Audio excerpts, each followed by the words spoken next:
Hey everyone, I'm Dan Sege from Hydro Ottawa, and I'll be hosting the ThinkEnergy podcast. So here's today's big question. Are you looking to better understand the fast-changing world of energy? Join me every 2 weeks and get a unique perspective from industry leaders as we deep dive and discuss some of the coolest trends, emerging technologies, and latest innovations that drive the energy sector. So stay tuned as we explore some traditional and some quirky facets of this industry. This is the ThinkEnergy podcast. Hey everyone, welcome back to another episode of the ThinkEnergy podcast. Today, we're going to talk about La Belle Province, Quebec, more specifically Hydro Quebec, one of the largest electric utilities in Canada, and how their innovation and clean energy practices are also helping to make the world a beautiful place. Hydro Quebec has 62 hydropower generating stations and 28 reservoirs, making it the largest hydroelectric power generator in the country. In 2019, the province generated almost 200 terawatt hours of electricity with hydropower alone. And with 500,000 lakes and 4,500 rivers, Quebec has more hydroelectric potential. Quebec produces 32% of Canada's total power generated from all sources, but is only responsible for 1% of the country's GHG emissions linked to electric utilities. What's more, Quebec residents have the lowest residential rates in North America. Electricity prices are nearly twice as high in other provinces and 4 times higher in places like New York and Boston. And Quebec is doing it all with 99% clean and renewable energy. What is Hydro Quebec's secret sauce? Some chalk it up to Hydro Quebec's commitment to innovation, research, and development. Hydro Quebec has 2 state-of-the-art research centers known as l'Institut de Recherche d'Hydro Québec, or IREC, that's driving breakthroughs in the field of energy, particularly the province's electrification of transportation, energy storage, and energy efficiency. More than an electric utility, Hydro Quebec is setting its sights on growth opportunities within and beyond borders, including an agreement to supply Massachusetts with 9.45 terawatts of power per year starting in 2022. So here's today's big question. What lessons can we learn about Hydro Quebec's strategic approach to innovation, climate change, expansion, and technology, and how they fit together to create one of the world's leaders in a decarbonized future? To help us navigate the hallways of this behemoth, we've invited the individual responsible for developing Hydro Quebec's overall innovation vision, strategy, and overseeing the company's R&D efforts. He is no stranger to large corporations, as he held senior positions in companies like Bombardier, Flextronics, Nortel Networks, and Rolls-Royce. Dear listeners, please welcome David Murray, Chief Innovation Officer of Hydro Quebec and the Executive Vice President of Generation. Welcome, David. Let's dive into Hydro Quebec's transition towards a greener and more efficient power system.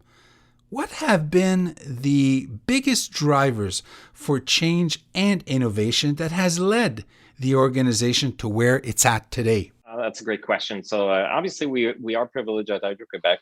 I think the first thing that we need to say is that we're privileged because we carry on what has been done over 75 years ago. So some of our predecessors actually decided to go and green energy hydropower, and actually it was a debate at the time because nuclear electricity was probably the alternative, and we're lucky enough to have these decisions. So we're lucky to have this already. But not because we have this, is that we have to stay put and not do anything. So innovation is key. Is key for different aspects. Number one is actually especially today with the environment that needs it more than ever. So for us to push the boundaries in a greener Quebec, because yes, we are privileged, but there's still room for opportunities if we think about transportation, for example.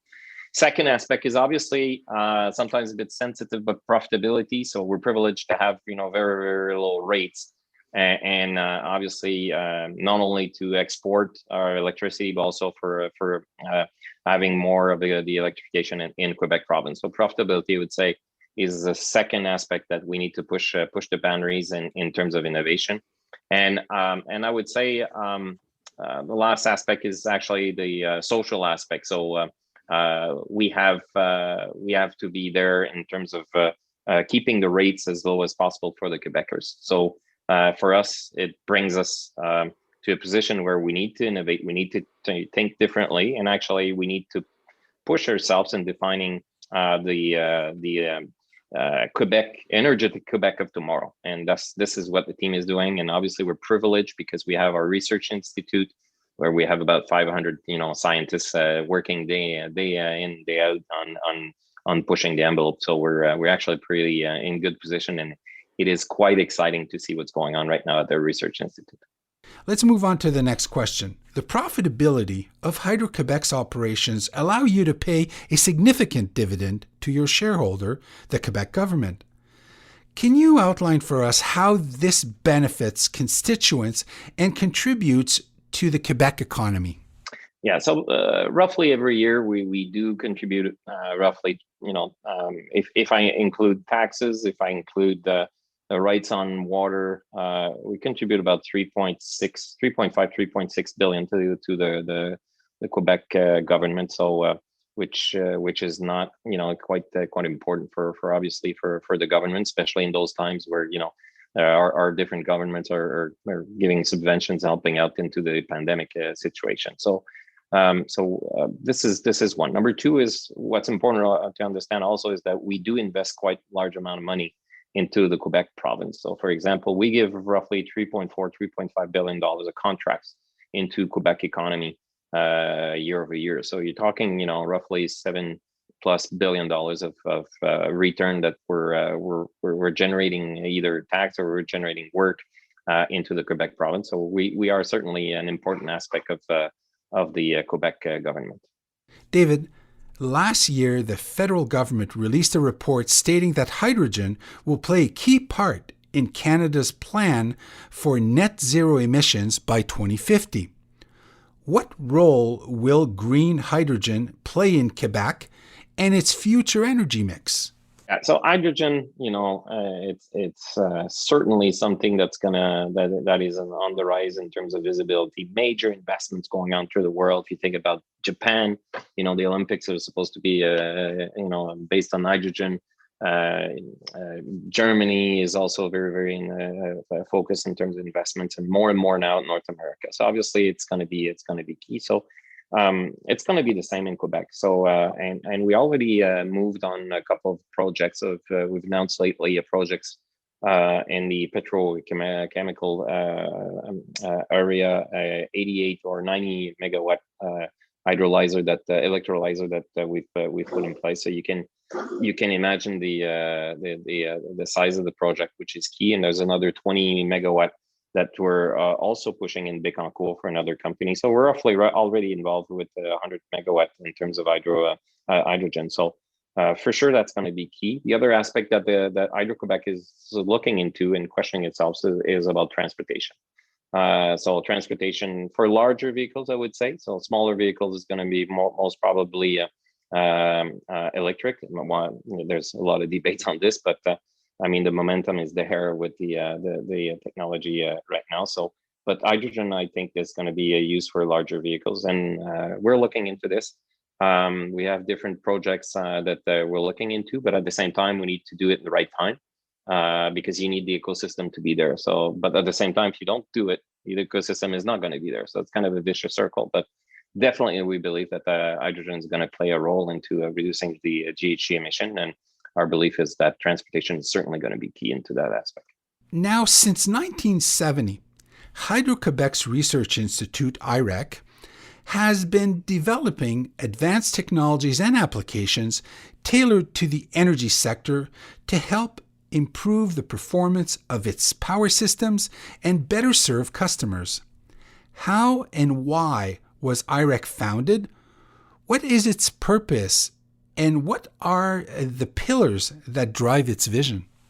So a research center celebrated 50 years last year. So we've been existing since the 70s, early 70s, late 60s. So the idea actually was created based on bringing large amount of electricity from up north to south, because typically if you look in history, so you can have your dams or your producing center close to where it's going to be used.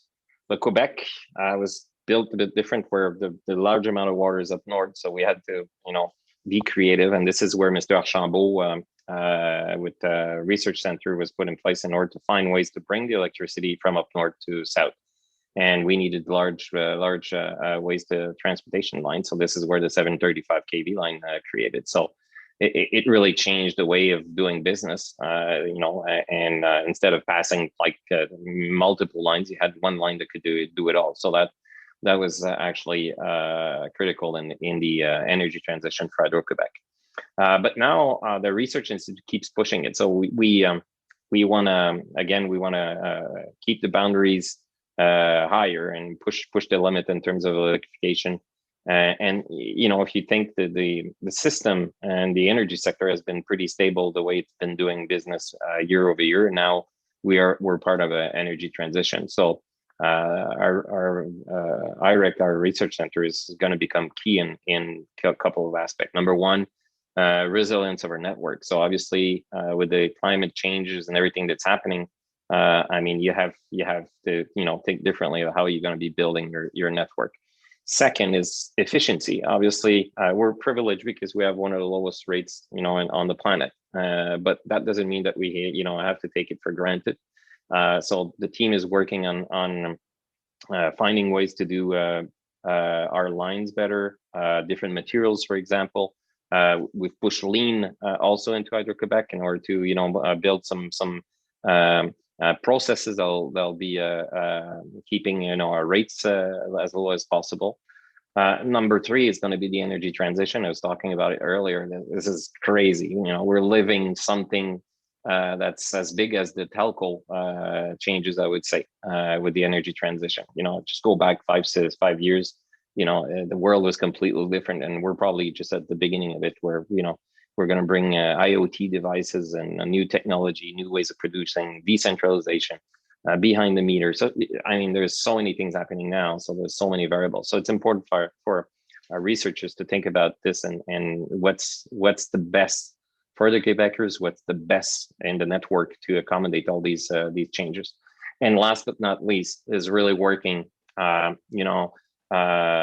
with data, with software, computing, in terms of focusing and giving an amazing customer experience. So customer services is key. So as now we're going more and more about an experience, I would say, and we had lost that, I would say, if I go back 5 years ago with Hydro Quebec. But now we've done a lot of progress. There's still some ways where we could improve, but our research center is working on software and artificial intelligence in order to push the boundaries and bring us to the next level.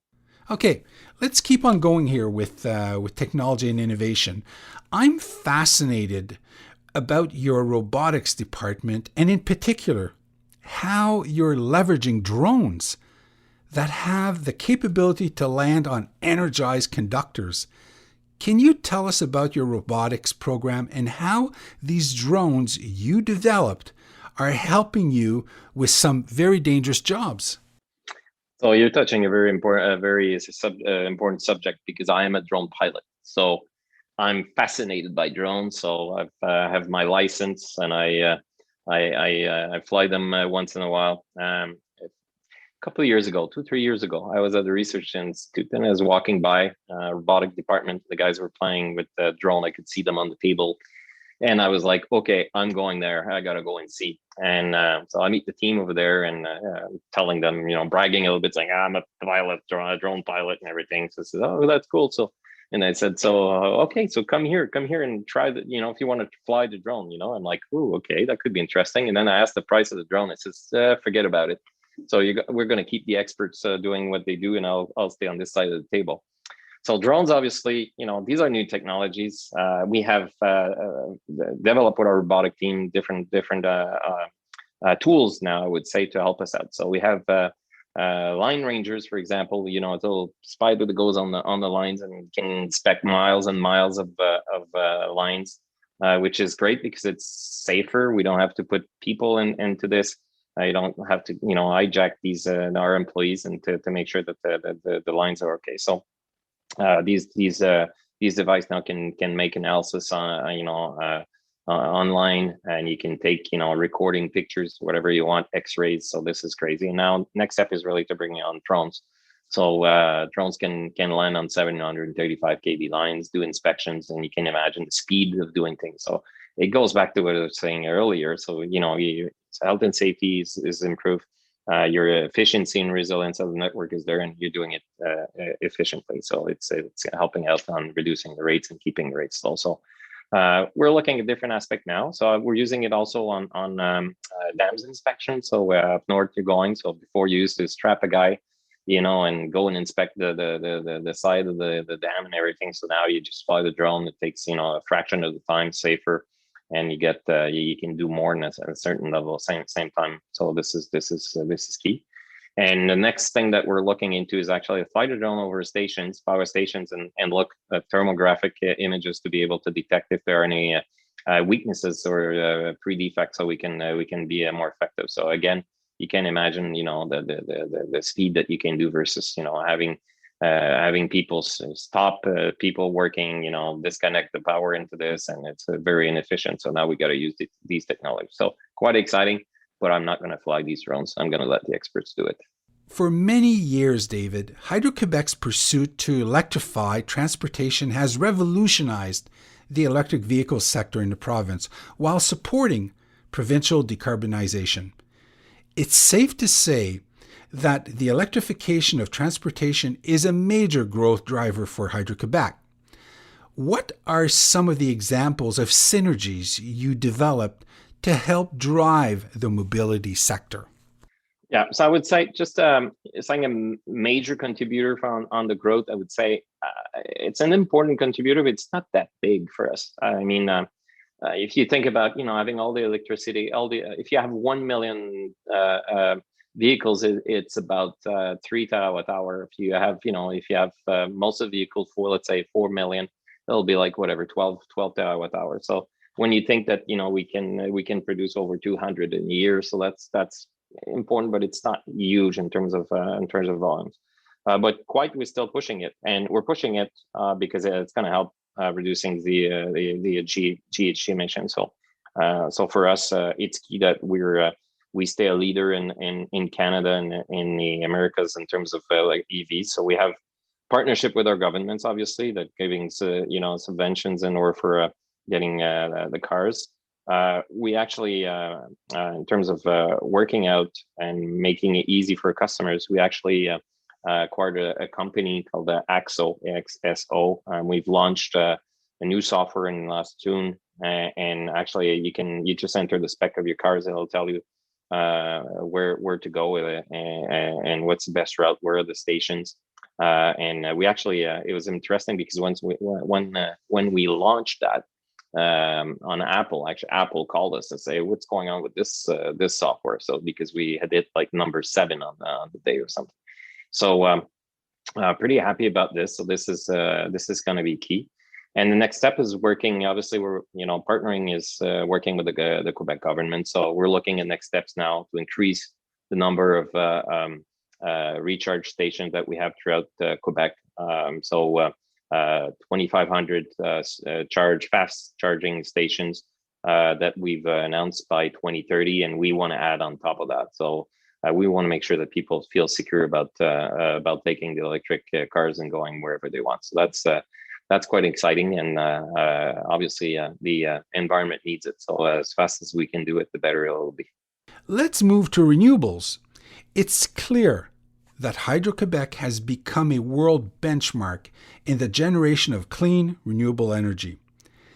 It also plays a key role in the development of battery technologies for electric vehicles, as well as electric powertrains. Hydro Quebec saw EVs as an important source of revenue growth for its organization, and as early as 2012, you've been very active in deploying the country's first public charging network. Can you maybe talk to us about electric circuit and what's next for it?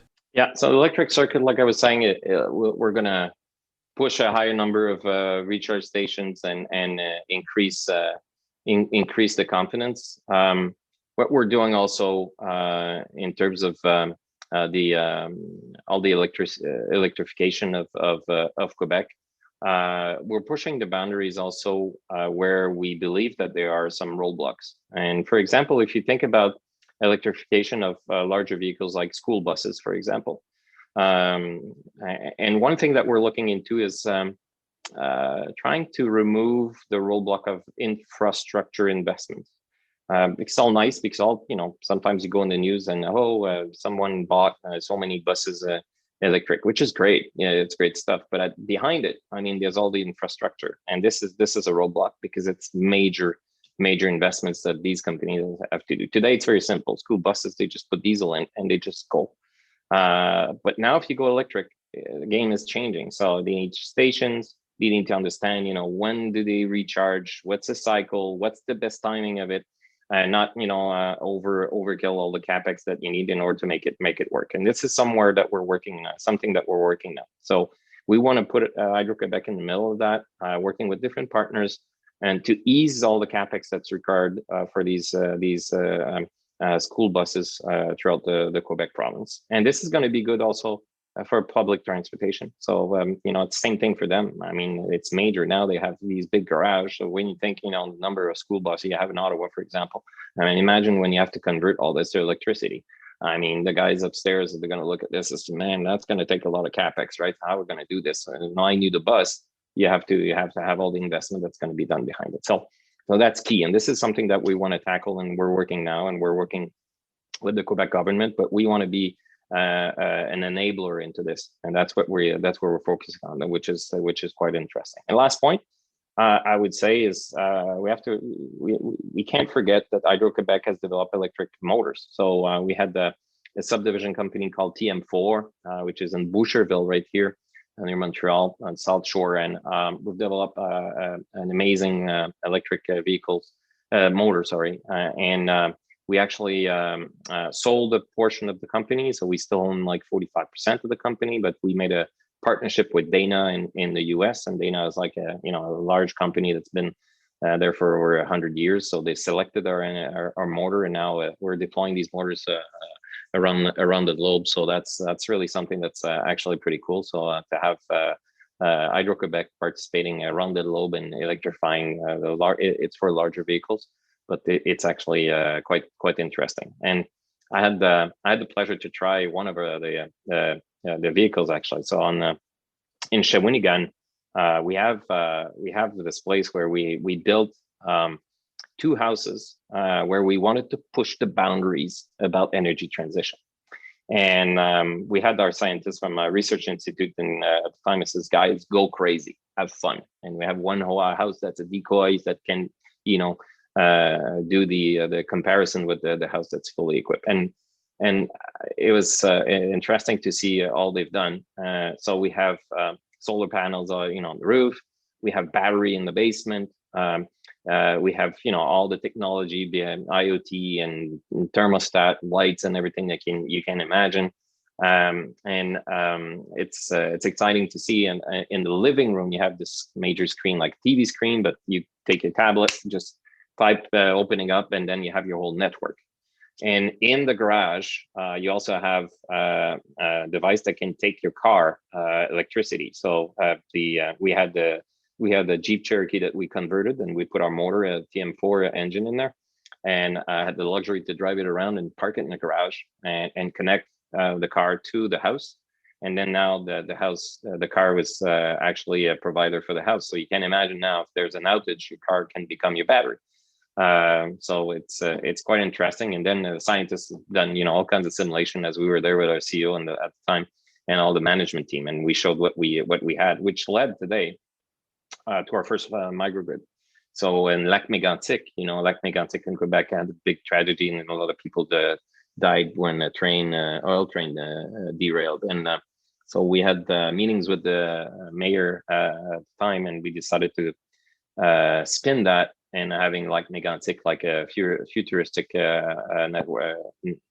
city.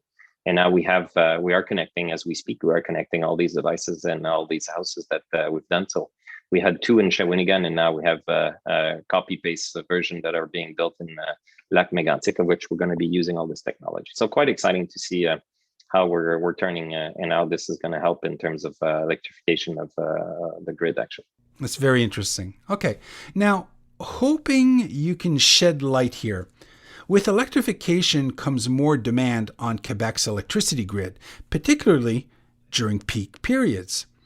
What is your outlook telling you about forecasted demand, and what kind of infrastructure will be required, if any, to support the electric future? Yeah, so obviously we've been looking at the possibilities. Obviously, if we want to go and have Quebec achieving the GHG emission, there's going to be a need for reducing,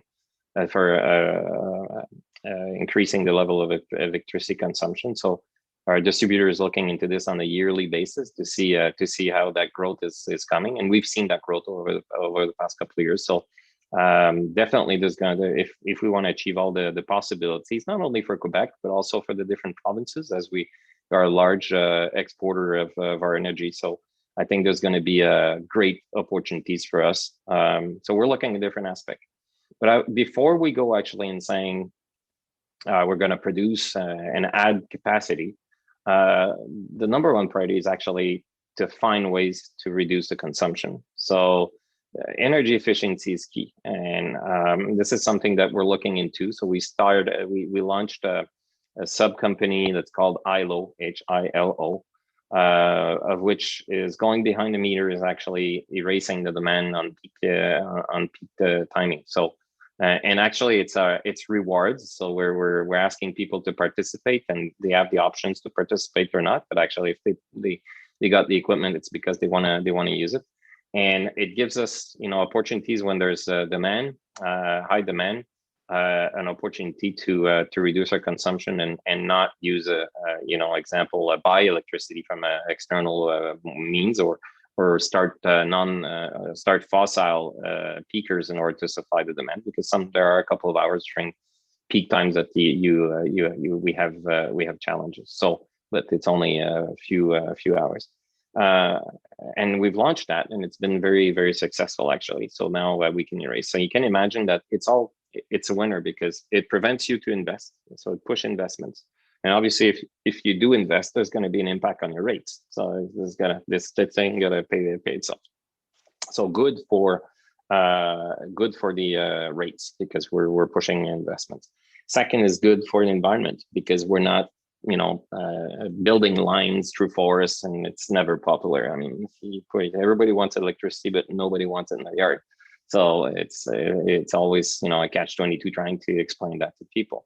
So that's key. And number 3 is actually it's good for the customer, because imagine, so at the end the consumers is reducing his bill at the end. So you're gonna say, well, yeah, of course he's reducing his power, but there's ways that we're programming this where you can preheat your house a couple of hours before the peak timing, and then it goes through the peak and it helps out everything. And that peak is very expensive, like for all the reasons I was saying earlier. So this is win-win-win, and this is something that we want to push towards.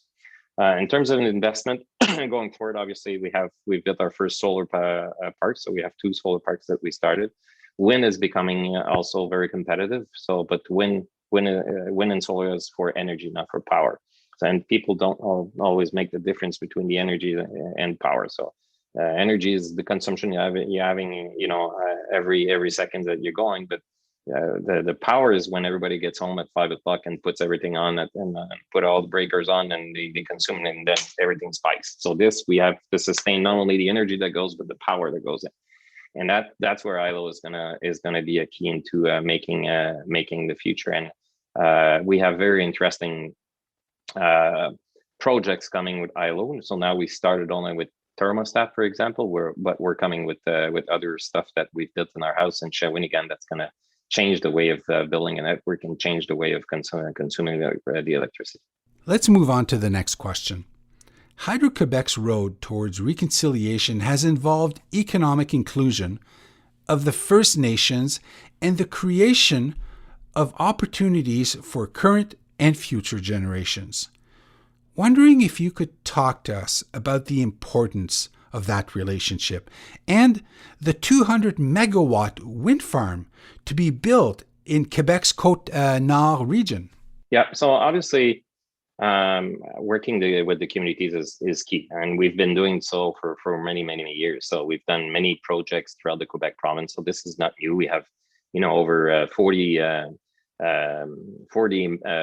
program that we over the last decades that we've signed up with the different communities. So this is not new for us, and it is the same thing for the 200 megawatt on Côte-Nord with project. So obviously, as we see, there's going to be a need for energy and power going forward. So these are very important projects that we are pushing through, and working with the communities on a day-to-day basis is certainly a key aspect to make it work, and we've done so on this project. And you can see that now we're ready to install the wind farm and to have the energy produced for us. So this is key for us, obviously. As stated earlier, David, we are in the midst of an energy transition. It encompasses transformation in power generation, transmission, and distribution, as well as energy consumption habits worldwide. How is Hydro Quebec planning to seize growth opportunities in the province and beyond Canada's borders, like the power agreement in Massachusetts?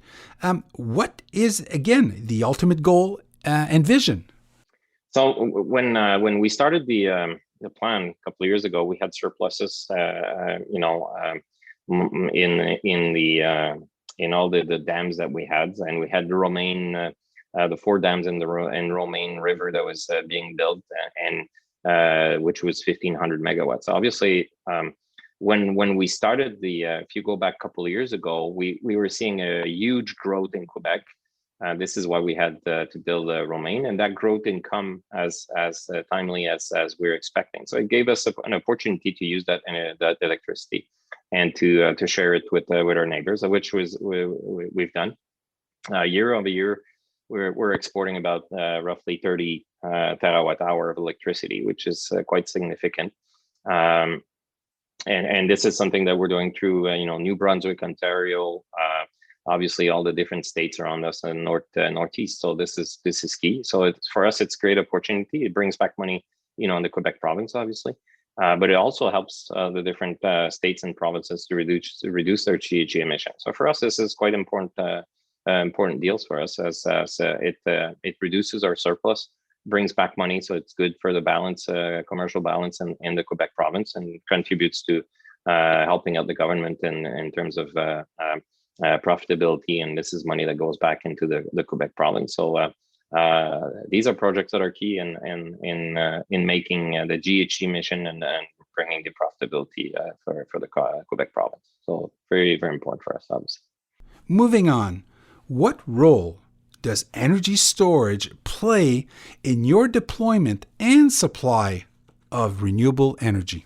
Yeah, energy storage is also very exciting. So we're talking about innovation development. So we've been working on a battery for the past couple of years. I would say a megawatt hour battery, so a large size battery. I would say if you can have an image, it's like a container size that goes on the trucks there. So and these batteries are going to become so important because, again, when you place these batteries at the right place on the network, it reduces congestions and it pushes the same logic. It pushes some investments that you need to do.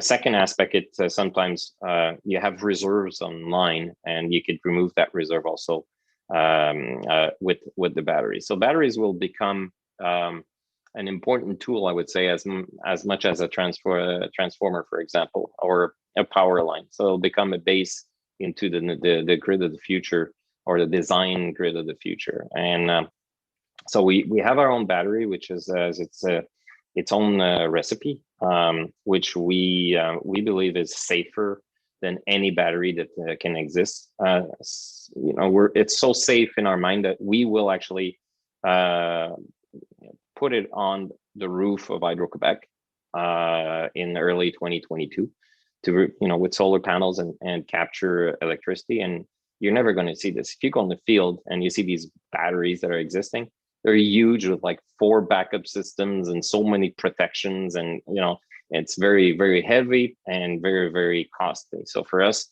we believe that our technology is going to become more and more present because of its particularity of being safe. So it will be key, and you can see now, all the tenders going out on the market. I mean, there are a lot now asking for storage applications, of which we've launched. This is why we've launched another sub company. So we have a few, but it's called EVLO, EVLO, and this is actually a sub company that we want to use for our own network. So we've already deployed some on the Quebec network, but we've also won our first contract outside now. So we're installing as we speak in France right now with Energex as a partner. So this is going to become bigger and bigger for us. Okay, I'm wondering if you could now expand on opportunities and or challenges the pandemic brought to the forefront for Hydro Quebec. Has there been an impact on export and growth, or any other surprises? Yeah, obviously, we had, like everybody, it was a tough year, we've faced some reductions of volume because obviously, when companies are stopping their production and everything, there is an impact. So we've seen a slight reduction on the company side, industrial side, I would say. Residential, we saw ramp up, obviously, because everybody's working from home, so it transferred, but it's not the same. So it had an impact for us. It had an impact on, bad credit, like any companies. So we've done, it's roughly $90 million of impact that we had. So people having a hard time to pay their bills and everything. So we were present to try to help on that aspect. So we had to look at payment terms also. We help, helping out payment terms, and we will also reduce our payment terms on our side. So, to bring cash faster to the other companies. So the cash to cash cycle was a bit longer, but it was good for everybody. So we've done it for the community and different companies and the different people in the Quebec province. The opportunities. Well, we've looked at resilience and be more independent. Was more and more important on the greenhouse production, I would say. So this is where when we launched an initiative to reduce the rates on greenhouse production in Quebec province, so which is great. So it give a big reduction for people to produce local vegetables and fruits, which was actually key. This is an example of a decision that we've took to help out. And the other aspect I would say is for different projects that we're having. So, for example, we've announced a major revamp of our dams, for example, and we re-questioned the bids that we had, and we have some of the major suppliers to give us different options and what would be the cost if they would do, for example, engineering in Quebec instead of being done outside the country. And we've made some changes in some of the plans that we had based on that. Either it was some engineering was done in Quebec or in Canada, then it was a better deal for us at the time to stimulate and give more work towards the Quebec and Canada and in terms of selection. So this is like the stuff that we've done, and now it creates a different mindset internally, and obviously we still have the same tendency to look into the different projects as we speak. In addition to seizing growth opportunities in Quebec and beyond, increasing exports and introducing energy efficiency initiatives like ILO, Hydro Quebec residential rates are the lowest in North America, and business rates are always ranking among the most competitives on the continent. How have you successfully struck this balance? Well, the balance, obviously, we've looked again. The base that was done in the last couple of years was us to carry. So, finding the ways to keep the rates as low as possible is something internally that we're making a large focus. There's been a lot of changes that happened in Hydro Quebec in the last couple of years.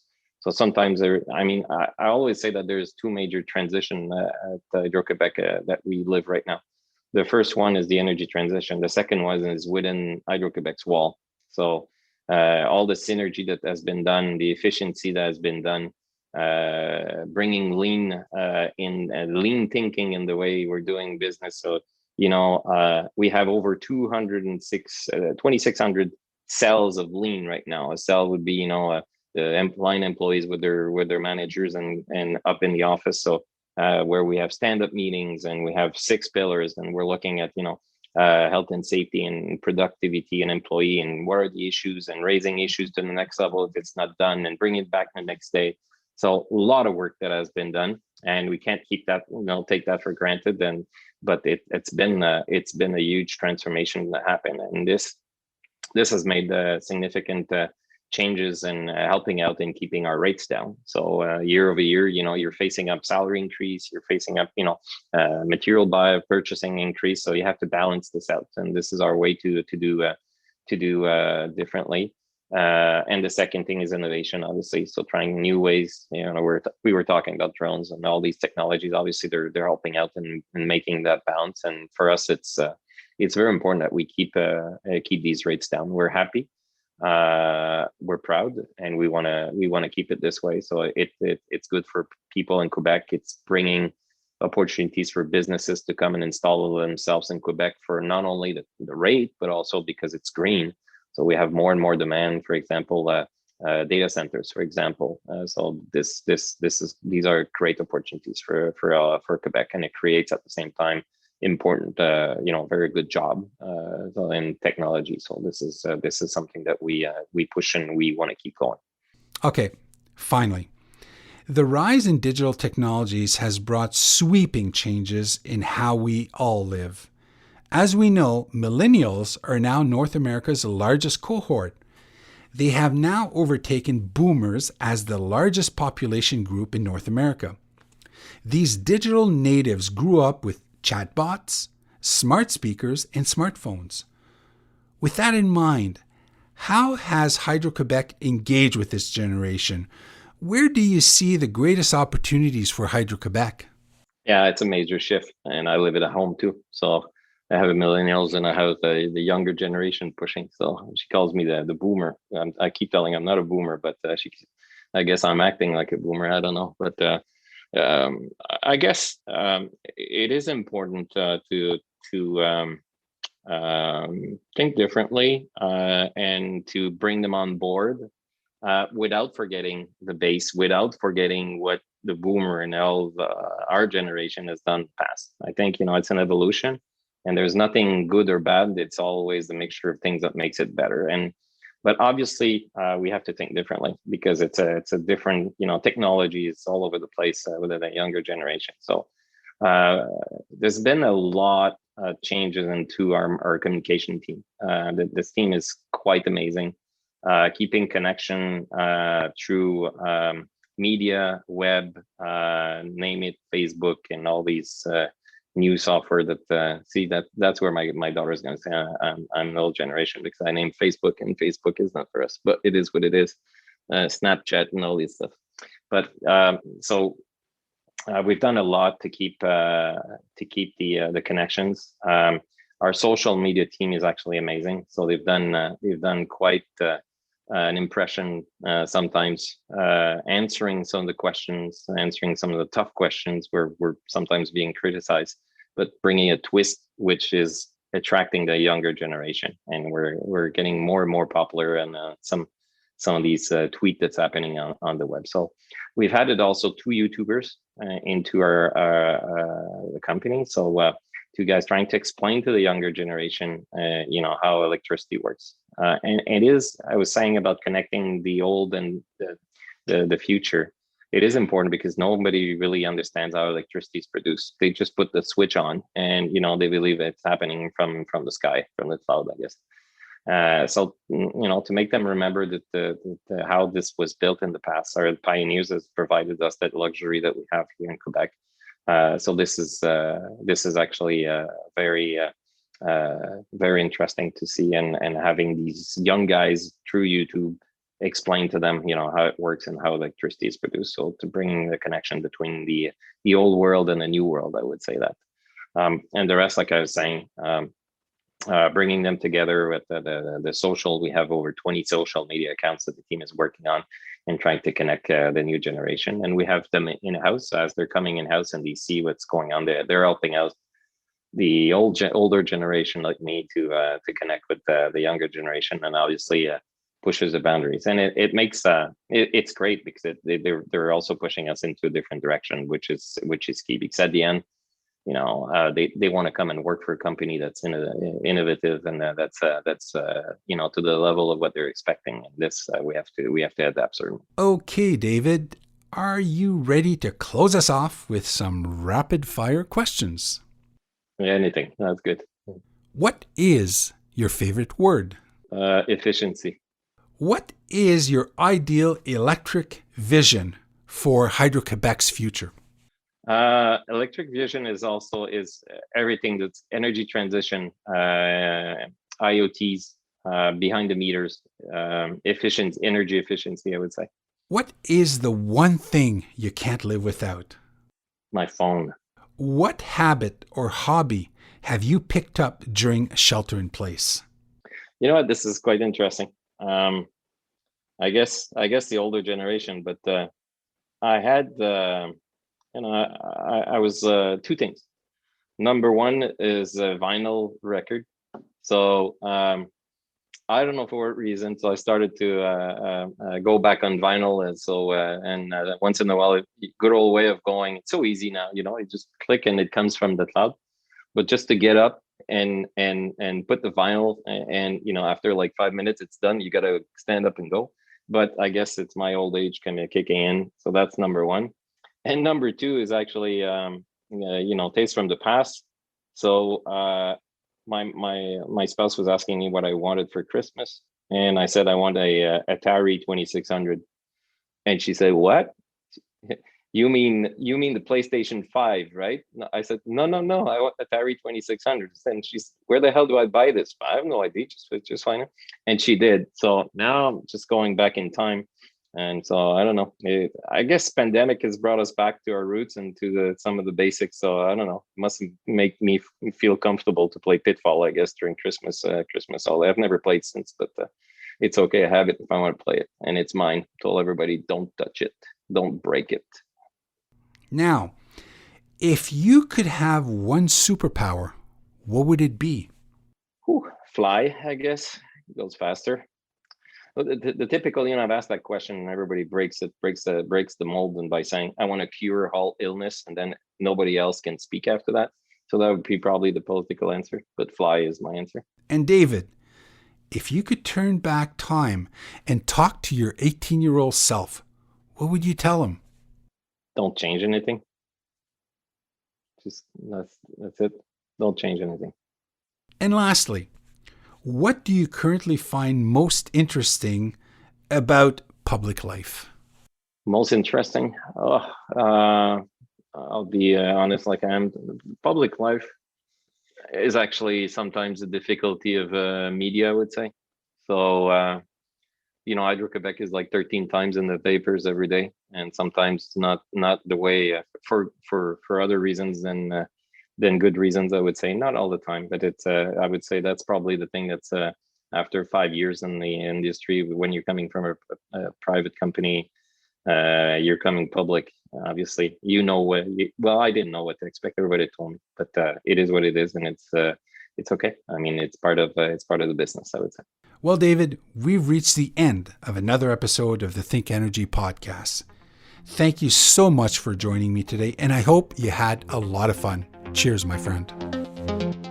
Thank you for joining us today. I truly hope you enjoyed this episode of the ThinkEnergy podcast.